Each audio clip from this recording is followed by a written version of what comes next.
Moving on to the next big story of this week is the cloud update for the PlayStation Portal, which we spoke about on last week's show, and we have been rumouring about, if that's even a word, for ages, has now arrived. It was dropped out of the blue. You can now play your owned PlayStation 5 games on your PlayStation Portal, with a few caveats. However, this is in general a good update, but the big one, which a lot of people I would say are not happy about, is that you need to have the top tier PlayStation Plus premium subscription active and enabled to stream your own PlayStation 5 games. Now, a lot of people are like, I've already bought the games. Why should I need to pay to stream them? And I get the frustration there. However, this is paying for the servers. It's not cheap to stream games. So I guess that is what you're paying for, the ability to stream them from the cloud. However, if you do buy these games and you have a PlayStation 5, just play them via remote play. You don't need PS Plus Premium. This, I guess, is more of an update for people who have been using the Portal as a standalone device and don't own a PlayStation 5. It opens up so many doors to them, because previously they would rely on the PlayStation game catalog, which you need PlayStation Plus Premium for anyway. So that's a select curated batch of games which you can play. They get added to each month.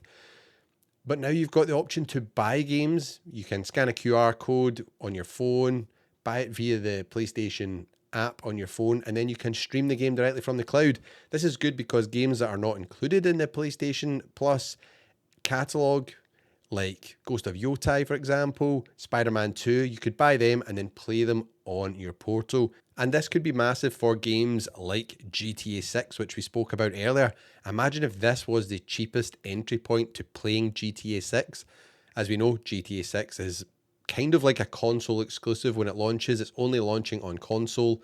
It won't be available on PC for a little while. Rockstar are just focusing on the one version. They do this quite often. But if you don't have a console, you're a PC gamer, you might think, I might just pick up a Portal, get a PS Plus Premium subscription, buy GTA 6 digitally, and then you can play it on your PlayStation Portal. Is that something that you think you might be doing if you don't own a PlayStation 5? Let me know in the comments. But yeah, lots of good things have happened here. It's a cool update. There's also been some other improvements. The UI has been enhanced, which just makes it a lot better. There's now a search function, so you don't need to just scroll down an endless list, of games. You've now also got 3D audio support, which is good. There's a passcode lock, so you can lock your Portal so no one else can access it. And there's a network status screen where you can kind of troubleshoot, and it shows you your connection strength and speeds, which is pretty cool. You can also buy in-game DLC and stuff like that. So this was just a massive update.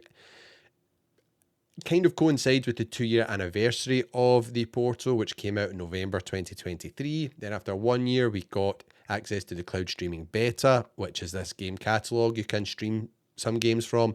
And now we've got the ability to buy games and then stream them directly from the cloud to your PlayStation Portal.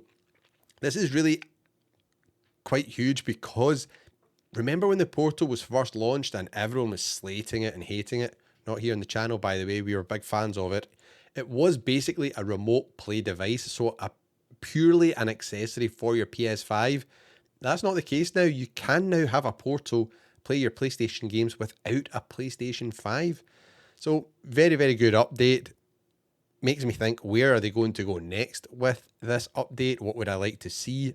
I would like to see some more of the social features developed, because right now in this update, they allow you to accept game invitations, but you cannot send them, unfortunately. So that would be cool. I'd like to see like variable bitrate options, so you can increase or decrease the bitrate, trying to get, much better image quality. Also more trophy support. You can dive in and see what the trophies are. Right now, just you earned a bronze trophy or whatever pops up. That's pretty much the gist of it. There's not really anything else you can do with trophies via the cloud gaming.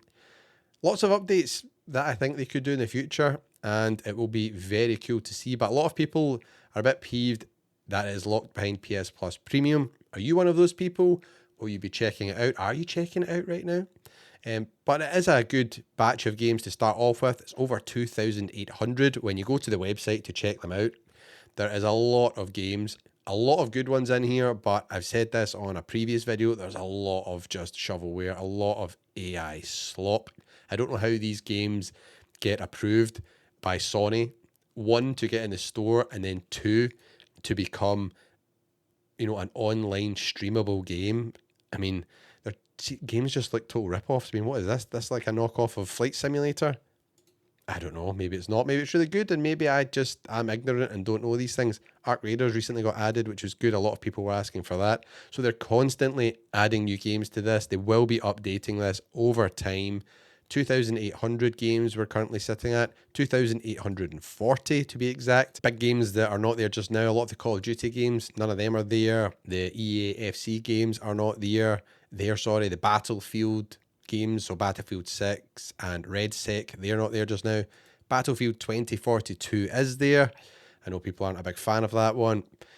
However, hopefully more of them get added. And another thing I'd really like to see added in the future would be the ability to stream PlayStation 3 games. Right now, this is limited to PlayStation 5 games. So it's PlayStation 5 games only, and PlayStation 5 native games. So you will see like PlayStation 1 games and PSP games listed, but it's because there's a PlayStation 5 version of those games that they can be streamed. A lot of people have asked, where's Red Dead Redemption 2? It's not there, unfortunately, because it does not have a PlayStation 5 version. It's only a PlayStation 4 game. So it would be really cool to see them expand that. That would be the biggest thing I would probably like to see with this update. But on the whole, I'm happy. I think it's a great update. The portal just gets better and better and better. And let's get on to our next story.